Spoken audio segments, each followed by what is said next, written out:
મિત્રો staff selection ની અંદર પૂછાયેલા સમ્સ આપણે જોઈ રહ્યા છીએ એની અંદર સરસ મજાનો સમ છે કે મુદ્દલ અને 5 વર્ષના સાદા વ્યાજનો ગુણોત્તર 10:3 હોય તો વ્યાજનો દર ખાલી જગ્યા હોય. મિત્રો અહીંયા જેમ છે અને ખબર જ છે કે મુદ્દલ એટલે 10 અને 5 વર્ષનું સાદું વ્યાજ એટલે 3.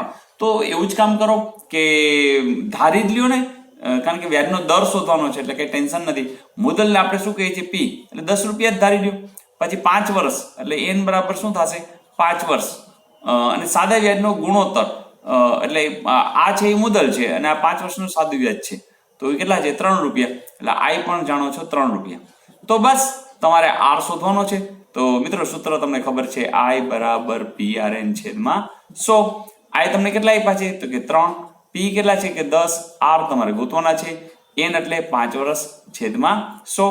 ચલો આ તો વયા ગયા, 5 દુ 10, આ બગડો આ બાજુ જશે, તંદુ ને 6 એટલે કે તમને આર કેટલા મળી ગયા 6. એવું ક્યાંય છે? યસ, 6% તમને જરૂર આપ્યા છે. તો મિત્રો સાવ સિમ્પલ હોય છે. બસ ખાલી એક આ તો મેં આટલું ગણ્યું, બાકી તમને આમાં આઈડિયા આવી જાય તો ઝડપથી તમે સીધે સીધું પણ કરી શકો છો.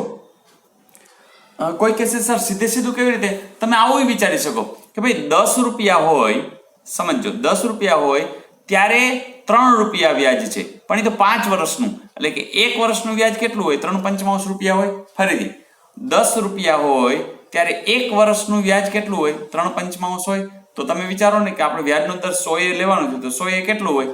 તો બસ કામ તો પતી ગયું. 3/5 ગુણ્યા 100 છેદમાં 10 જોજે, યા 5 દુ 10 તંદુ ને 6.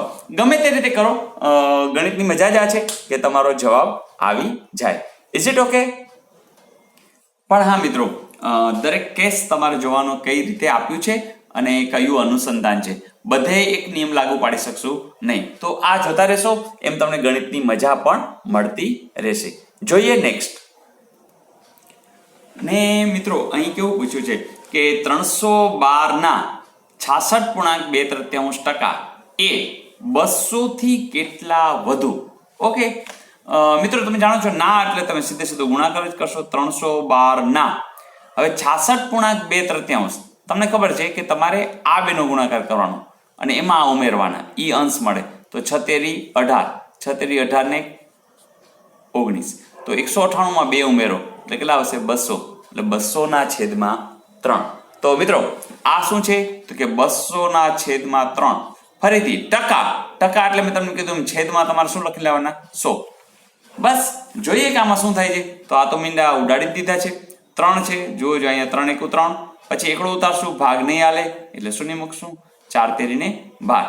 તો આટલું થઈ ગયું. તો હવે શું આવ્યું જવાબ? શું આવ્યો તો 104 ગુણ્યા 2 એટલે કે 208. તો મિત્રો એ શું કહે છે કે 200 થી કેટલા વધુ છે? તો એમને જ ખબર પડી જાય કેટલા વધુ છે, 8 વધુ છે. તો આવું પણ પૂછાય અને મજા પણ આવે અને 1 માર્ક મળી જાય. Is it okay? ને મિત્રો આ પણ બહુ ફાઇન છે કે સંખ્યા x એ 7 વડે વિભાજ્ય છે. ઓકે, એ જ સંખ્યાને 8, 12 અને 16 વડે ભાગવાથી 3 શેષ વધે છે. તો x એ ખાલી જગ્યા છે.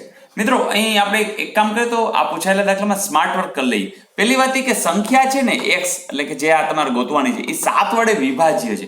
તો મિત્રો આ નાની નાની સંખ્યા છે તો 7 વડેનું પેલા ચેકિંગ જ કરી લઈએ તો પછી બાકી નાનું જોવાનું રહે.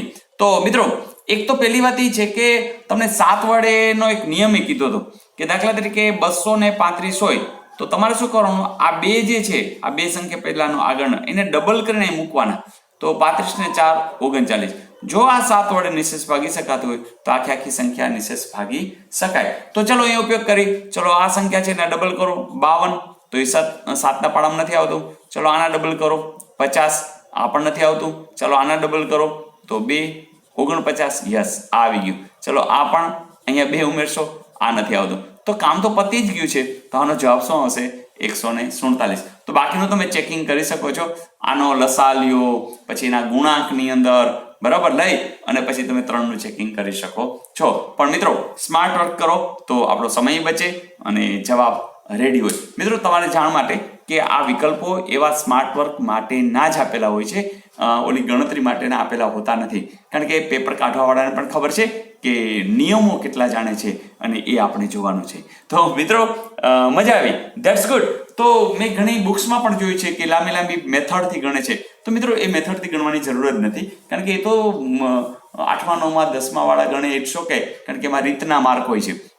આપણે આમાં રીતના માર્ક નથી, ઓછા સમયની અંદર સ્પીડમાં કરવાનું છે અને સાચું કરવાનું છે. તો એન્જોયિંગ, ધેટ્સ ગુડ મિત્રો.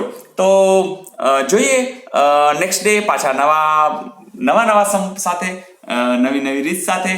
બસ તમારી કોમેન્ટ્સ આપણા સૌનો એનડીસી પરિવારનો ઉત્સાહ વધારે રહે છે અને એ ઉત્સાહના લીધે જ 2018 જે છે એ એકદમ આનંદમય રહેવાનું છે, કારણ કે મોટા ભાગના લોકોના હાથમાં નોકરીના ઓર્ડર હોય એવી સૌની શુભકામનાઓ સાથે છે. તો મિત્રો કાલે વધુ તૈયારી સાથે મિલતે હૈ બ્રેક કે બાદ.